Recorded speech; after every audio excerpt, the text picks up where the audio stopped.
24 March 2015. Germanwings Flight 4U9525 took off from Barcelona Airport in Spain, heading for Düsseldorf, Germany, with 150 people on board at 10 am. The Airbus A320 began traveling over the sea towards France, taking about half an hour to climb to 38,000 feet. It should have been a 2-hour flight, and in the first 20 minutes, the pilot could be heard discussing the stopover at Barcelona with a flight attendant. At 10:30, the plane made its final contact with the air traffic control, a routine message about permission to continue on its route. Everything seemed to be going as planned. Shortly afterwards, the captain told the co-pilot he was leaving the cockpit and asked him to take over radio communications. The cockpit door is heard opening and closing on the recording. Seconds later, shortly before 10:31, the selected altitude was changed from 38,000 feet to 100 feet and the plane began its descent. At 10:33, the plane's speed increased. Air traffic control contacted the co-pilot and continued to do so over the coming minutes but received no answer. A buzzer requesting access to the cockpit sounded at 10:34. Knocking and muffled voices asking for the door to be opened can be heard until the end of the recording. At 10:39, noises similar to violent blows on the cockpit door were recorded on 5 occasions over the course of a minute. The flight crew of another plane also tried to make contact with the cockpit by radio around this time. Germanwings Flight 9525 was a scheduled international passenger flight from Barcelona Prat Airport in Spain to Düsseldorf Airport in Germany.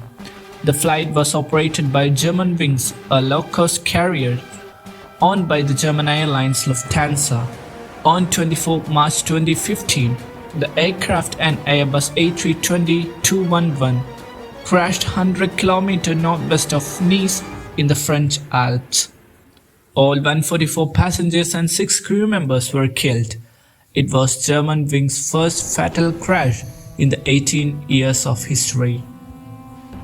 The investigation determined that the crash was caused deliberately by the co-pilot Andreas Lobitz, who had previously been treated for suicidal tendencies and declared unfit to work by his doctor.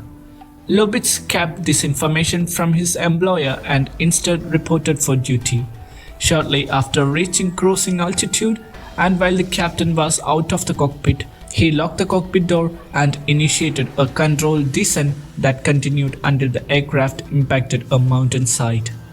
In response to the incident and the circumstances of the co-pilot's involvement, aviation authorities in some countries implemented new regulations that require the presence of 2 authorized personnel in the cockpit at all times.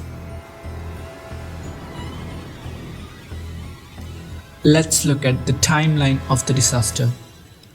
At 10:01 am, the plane took off from Barcelona Prat Airport. At 10:01 to 10:21, the pilot talked normally for the first 20 minutes, speaking in cheerful and courteous way.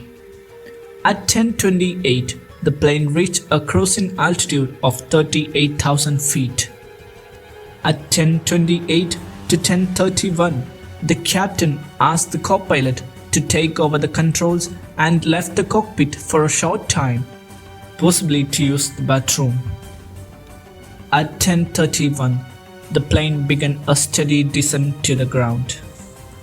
At 10:31 to 10:41, the captain is heard begging to get back into the cockpit, but co-pilot doesn't react and appeared to have locked him out. At 10:41, the plane's last known location from civilian flight radar was at 6,800 feet. The plane went down in a remote part of the Alps d'Huez province department and search teams struggled to reach the area. When French air traffic controllers lost contact with the aircraft, it was flying at about 6,000 feet